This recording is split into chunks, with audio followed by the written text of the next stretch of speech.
Eder, McAllister. C'era una signora che ha detto che l'ha vista e hanno collegato.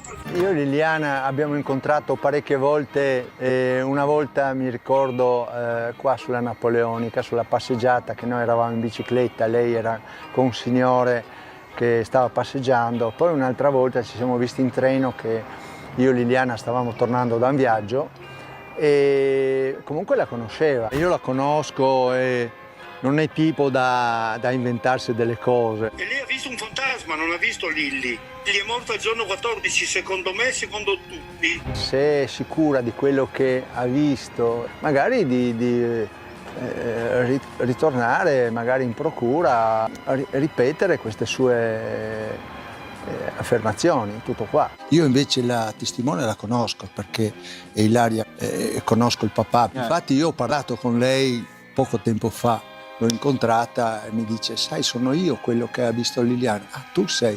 E io non sapevo. E io ho detto: ma se l'hai vista?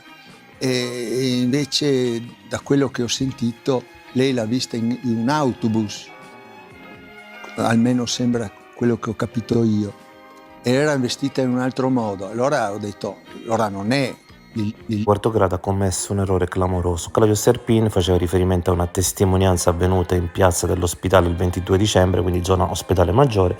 Quarto grado l'ha confusa con la testimonianza di Ilaria. Oltretutto quarto grado è andato a misurare la distanza tra il punto in cui localizza Liliana Ilaria e i posti in cui Claudio incontrava Liliana, senza considerare che invece il punto in cui Ilaria ha vista Liliana si trova a pochissimi metri dal magazzino di Sebastiano. Veniamo a quanto detto Sebastiano in televisione. Prima di tutto mi urta il fatto che abbia fatto il mio nome e cognome, non si fa, cioè io ho piacere che uno parli della mia testimonianza e intanto che la riporti bene, e non è stata riportata bene, e quindi assolutamente mi dissocio da questa sua iniziativa. Poi sembra, da come l'ha riportata lui, che io sia a favore dell'uno o dell'altro, insomma le testimonianze sono neutrali e poi che gli avvocati ne traggono quello che vogliono, insomma mi interessa che si arrivi alla verità. Sebastiano non l'ho incontrato di proposito, ma per caso tornavo il 19 luglio, me lo sono anche segnato,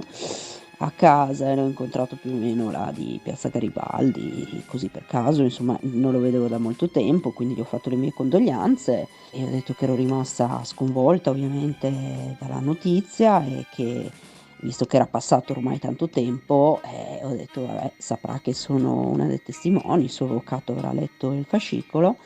Gorizia è molto piccola, quindi voglio dire, ci si conosce.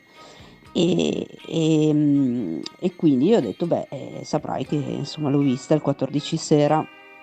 Fra l'altro a quarto grado continuano a riportare la data del 23 dicembre, che è quella della mia prima deposizione, ma come ho sempre ribadito poi sono riuscita a ricostruire con quella che per me è certezza, lo dico sempre, io sono certa di questo, ma sono aperta anche a qualsiasi rilievo, insomma, che mi vogliano fare, ma non è la data del 23, ma la data del 14 sera che l'ho vista. E quindi il 19 luglio l'ho incontrato per caso e abbiamo parlato semplicemente di questo, del fatto che ero rimasta sconvolta di questa cosa, che l'avevo vista, ma non gli ho detto com'era vestita, né tantomeno gli ho detto che l'ho vista sull'autobus. Non l'ho assolutamente vista sull'autobus, probabilmente si sarà confuso leggendo la testimonianza del 23, dove dicevo che presumevo di essere scesa dall'autobus perché mi trovavo, non riuscivo a capire come mi fossi ritrovata in quell'angolo con quelle borse pesanti, e quindi dicevo non potevo essere arrivata a piedi, ma dovevo essere arrivata in autobus. Poi invece alla fine avevo parcheggiato in via del Ghirlandaio e avevo parcheggiato la macchina. Cose che ha detto giuste sono che l'avevo incontrato una volta, lui e Liliana li avevo incontrati sulla Napoleonica, che ero con i miei zii, e che ci eravamo un attimo fermati a parlare delle loro bici elettriche, e dopo che li avevo incontrati soprattutto, diciamo, ho avuto modo di parlare con loro più a lungo sul treno che mi portava dal Friuli al Veneto, e quindi non era per loro un viaggio di ritorno, ma era un viaggio come me di andata. Non mi ricordo dove andavano, in Veneto da qualche parte, forse a vedere una mostra o farsi un giro, insomma sono scesi prima di me, e quindi questo è vero. Però sì, il resto Sebastiano ha fatto un po' di confusione, ecco, e tutto qua. Ne parleremo dopo. Per me è arabo. Io Ilaria mai sentita né conosciuta, ma che sia la testimone del 22 o questa.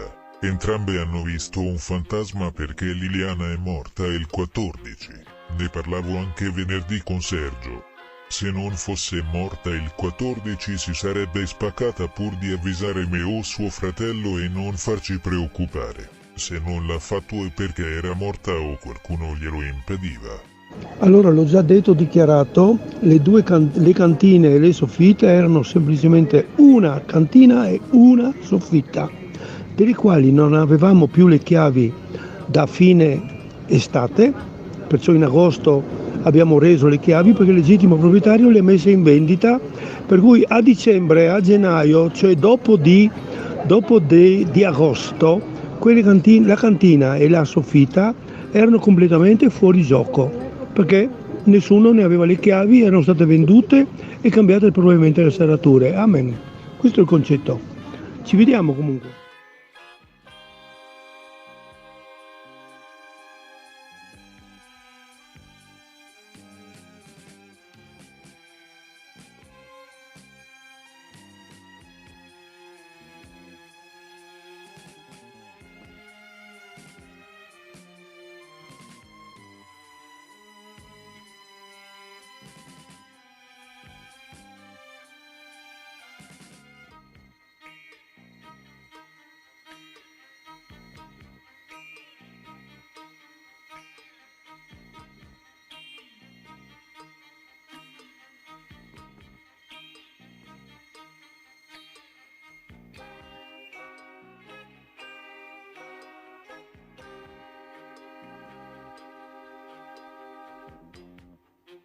Ancora spero che non sia lei.